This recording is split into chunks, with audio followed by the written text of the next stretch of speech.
ጤና ይስጥልን ሰበር መረጃ ደርሶናል። በዛሬው ዕለት እንግዲህ የሰነዶች ማረጋገጫና ምዝገባ ሙሉ በሙሉ ሊፈርስ እንደሚችል በተለያዩ ማህበራዊ ሚዲያዎች እየተገለጸ ይገኛል። ከሰሞኑም የሰነዶች ማረጋገጫና ምዝገባ ሙሉ በሙሉ ሊፈርስ ነው ሲልም መሰረት ሚዲያ ምንጮችን ዋቢ በማድረግ መዘገቡ የማይዘነጋ ነው። ታዲያ በዛሬው ዕለት እንግዲህ አንዳንድ መረጃዎች እንደደረሱን ከሆነም የመዝጋት ሳይሆን ቅርንጫፎችን የመቀነስና ወደ መሰብ ሁሉን አገልግሎት ማግኘት ወደሚቻልበት አዲሱ የሽግግር መስሪያ ቤት እንደሚቀየርም ሲገለጽ ነው የተሰማው። ይህን መረጃም ተከትሎም በርካቶች በተቋሙ ውስጥም ተሰንደው የሚገኙ በርካታ ማስረጃዎችን ምን ሊደረጉ ነው ሲሉም ሲጠይቁም ተስተውለዋል። ታዲያ ቲክ በኢትዮጵያ ጉዳዩን ምንድነው ሲል የሰነዶች ማረጋገጫ ምዝገባ አገልግሎት ማብራሪያም እንደጠየቀና ምላሽ እንዳገኘም ነው የተሰማው። ተቋሙ የቅርንጫፍ ቅነሳ ሊኖር እንደሚችል ጠቁሞ ሊፈርስ ነው በሚል በማህበራዊ ሚዲያ የሚናፈሰው መረጃ ግን ፍጹም ሐሰት ነው ብሏል።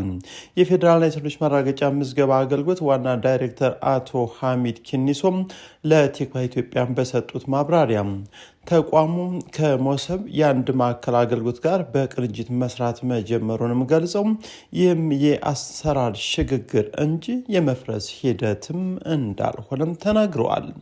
አቶ ሐሚድ መሰብ ላይ ያሉትን ተቋማት አገልግሎቱ የነሱ ነው፣ ስራቸውን እየመሩ ይሰራሉ፣ የኛ መስሪያ ቤትም በነበረበት ሁኔታ ስራውን ይቀጥላልም ብለዋል።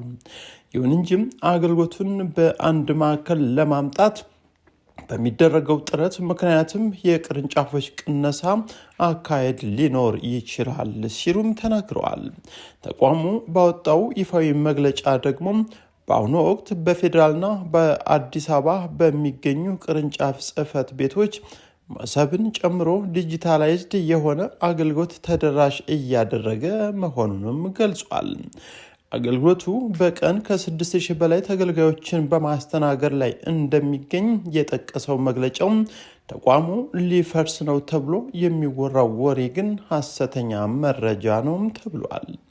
ተገልጋዮቹ በሁሉም ቅርንጫፎች ጽህፈት ቤቶች በሚገኙት የሚፈልጉትን የሰነዶች ምዝገባና ማረጋገጫ አገልግሎትን ማግኘት እንደሚችሉም ተገልጿል።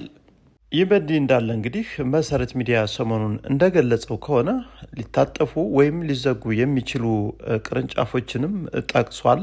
ወይም ደግሞ ሊዘጋ የሚችልባቸው የመጀመሪያዎቹ የውልና ማስረጃ ቅርንጫፎች እንዲሁም ሊታገዱ የሚችሉና የሚሰናበቱ ሰራተኞችንም ቁጥርና ብዛትም እንዲሁ ይፋ ያደረገ ሲሆን ሰሞኑን እንግዲህ ወደ መሰብ አዲስ ወደ መጣው የሽግግር መስሪያ ቤትም የሰነዶች ማረጋገጫ ሙሉ በሙሉ በሚባል ደረጃ እንግዲህ ሊቀየር እንደሚችልና በዛ ውስጥ ተካቶ ህብረተሰቡ ማንኛውንም የሽያጭም ሆነ የውልና ማስረጃ አገልግሎቶችን ማግኘት የሚችልበት አዲሱ መሰብ መስሪያ ቤት ሊሆን እንደሚችል ነው እንግዲህ ይፋ የተደረገው።